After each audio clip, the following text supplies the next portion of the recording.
जय श्री कृष्णा। राधे राधे। एकादशी भगवान विष्णु को अति प्रिय है। एकादशी का व्रत भगवान विष्णु को अर्पित किया जाता है। 20 फरवरी 2024 को जया एकादशी है। जया एकादशी का यह व्रत बहुत ही पुण्यदायी है। जया एकादशी के दिन यदि कोई व्यक्ति व्रत करता है तो ऐसी मान्यता है कि इस दिन व्रत रखने वाला व्यक्ति भूत प्रेत पिशाच इन योनियों में नहीं जाता है। इन योनि में जाने का भय उसे बिल्कुल भी नहीं रहता है।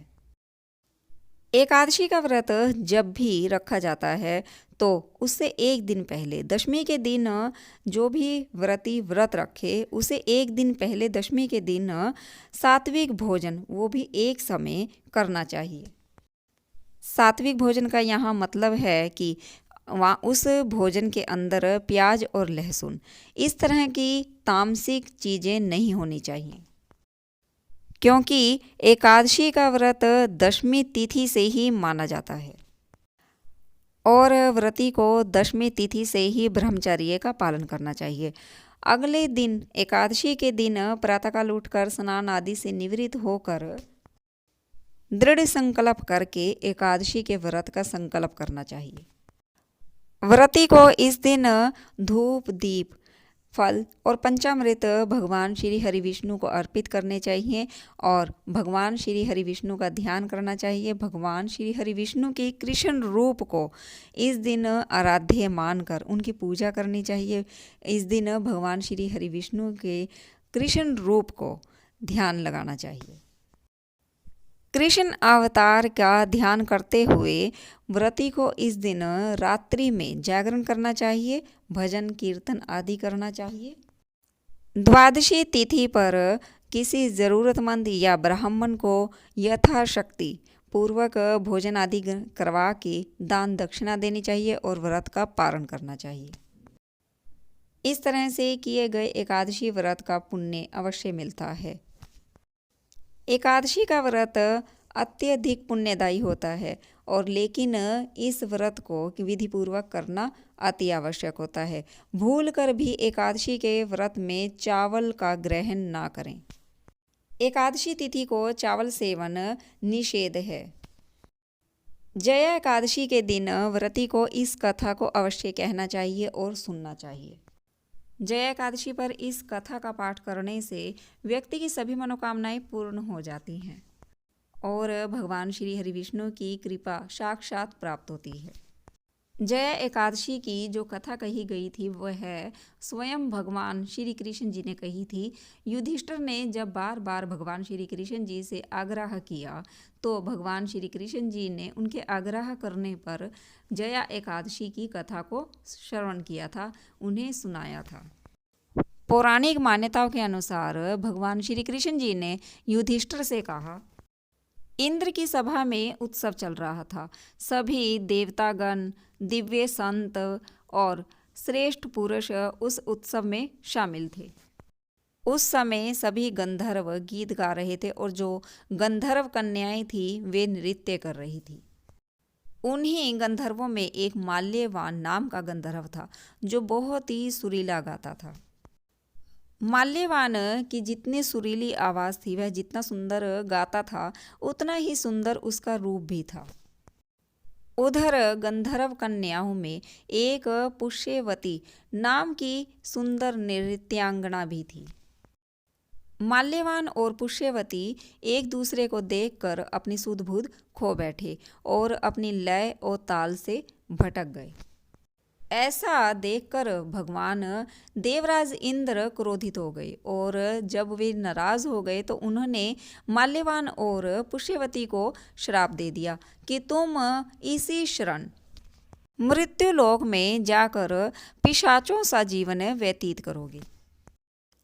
देवराज इंद्र के इस श्राप के कारण माल्यवान और पुष्यवती स्वर्ग से वंचित हो गए और मृत्युलोक में जाकर पिशाचों सब जीवन भोगने लगे।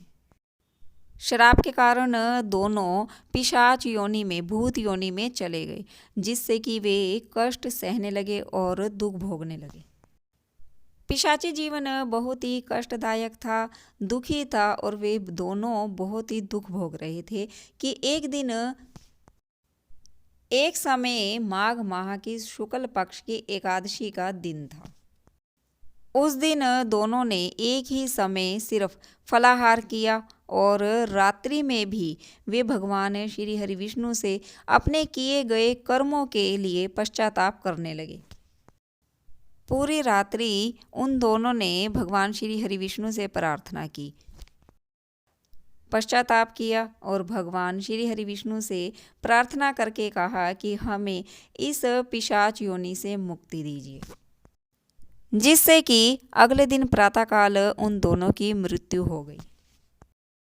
अनजाने में ही सही, लेकिन उन दोनों ने भगवान श्री हरि विष्णु का एकादशी का व्रत किया, जिससे कि उन्हें प्रेत योनि से मुक्ति मिल गई और वे मोक्ष को प्राप्त हुए और वे दोनों पुनः से स्वर्गलोक को चले गए।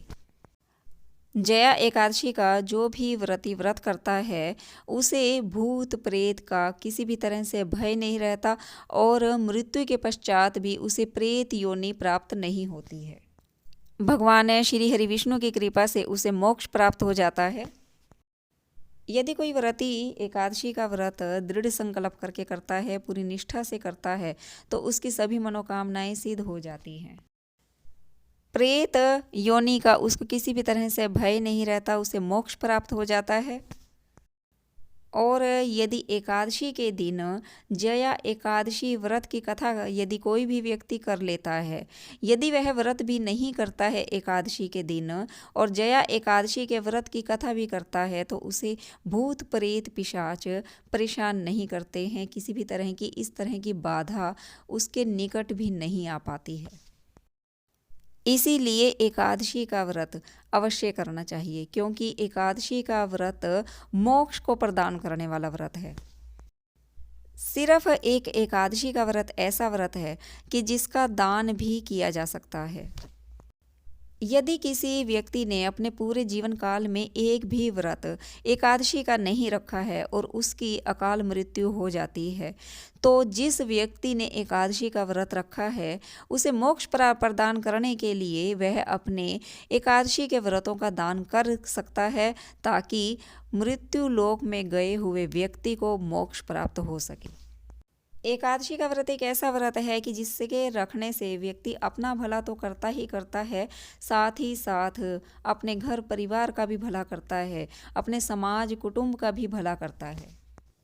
तो इसीलिए यदि किसी के भी घर परिवार में किसी भी तरह की समस्या है तो उसे एकादशी का व्रत अवश्य रखना चाहिए, क्योंकि एकादशी का व्रत ही सिर्फ एक ऐसा व्रत है कि जिससे अपने कष्टों को दूर तो किया ही जा सकता है, साथ ही साथ अन्य व्यक्ति के किसी दूसरे के भी कष्टों को दूर किया जा सकता है, उनका भी निवारण किया जा सकता है।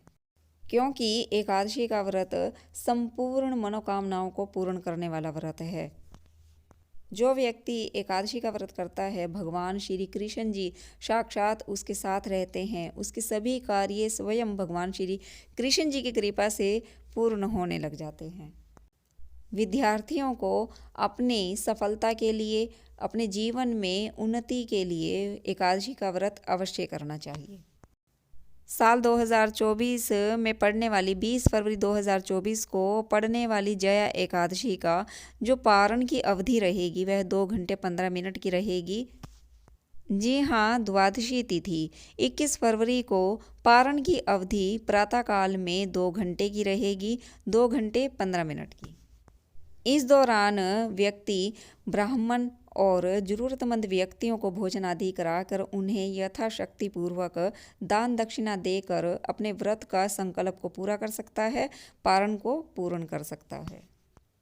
21 फरवरी 2024 को जो पारण की अवधि का समय रहेगा वह 6:56 से 9:12 तक का समय रहेगा। इस दौरान व्यक्ति पारण कर सकता है। एकादशी तिथि का व्रत दशमी से ही शुरू हो जाता है। दशमी के दिन व्रती को एक समय फलाहार करके सात्विक भोजन करके व्रत का संकल्प करना चाहिए। एकादशी तिथि के दिन यदि कोई पूरा निर्जल व्रत नहीं कर सकता है तो उसे फलाहार करके व्रत को संपूर्ण करना चाहिए और द्वादशी तिथि को पारण करके ही व्रत को संपूर्ण करना चाहिए। इस तरह से विधि विधान से किए गए एकादशी व्रत से भगवान श्री हरि विष्णु प्रसन्न होते हैं। भगवान श्री हरि विष्णु के कृष्ण अवतार की कृपा प्राप्त होती है। एकादशी तिथि का जो सबसे बड़ा नियम है वह यही है कि भूल कर भी एकादशी तिथि को चावल का सेवन नहीं करना चाहिए।